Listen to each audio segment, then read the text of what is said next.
Hello and welcome to yet another shader pack review here on the Shaderpack channel. In this video, we're going to be taking a look at complementary shaders in action in Minecraft 1.17.1.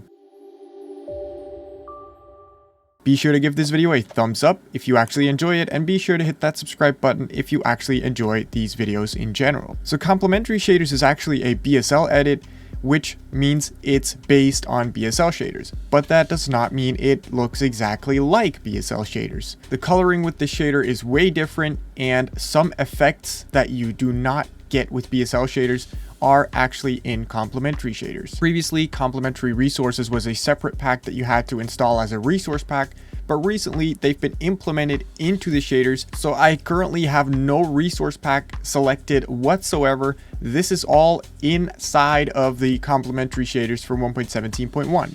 So as you can see, the gold block, the iron block, the copper block, and the emerald block, and probably even the lapis and diamond one look phenomenal with the shader. The integrated textures contain some information about the roughness of the blocks and how much light they should reflect. But that's not all. If we take a look at this glowstone block right here, you can clearly tell that the brighter spots on the glowstone are actually emitting some light themselves, or at least it looks like they are, which is called bloom.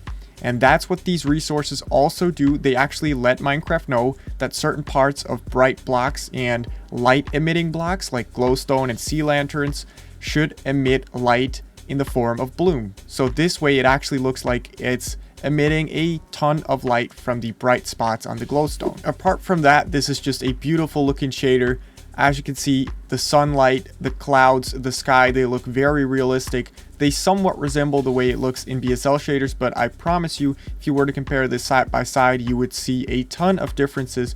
Also, the water looks different with the shader, but not different in a bad way. It actually looks really, really good. And the good thing about complementary shaders is that there's a ton of settings that you can adjust to make it work better on your computer, or the other way around. If you can already run it with ease, you can also increase the settings to look way better, to take it to a cinematic level if you want to. And then you can shoot really nice footage or actually have a blast playing Minecraft survival with this shader pack. So these buttons right here hide a ton more settings that you can change manually, so you don't have to use this profile button at the top here. You can actually change every setting manually.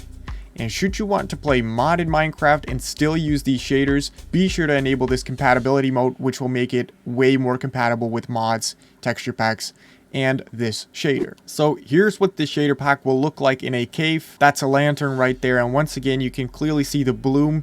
There's a very bright spot on the lantern right there, which is actually applied by the shader pack. As you can see, caves are not extremely dark. Now of course this is a very open cave, but still some shaders actually turn caves into complete black dark nothingness, and you don't want that because that kind of makes Minecraft unplayable. But this shader pack maintains a certain level of brightness in caves, which makes it very easy to still play with this shader pack. So that's it for this short shader pack review on the Shaderpacks channel. If you enjoyed this video, be sure to give it a thumbs up. Let me know down below what other shader packs you would like me to review, and then I hope to see you again in the next video.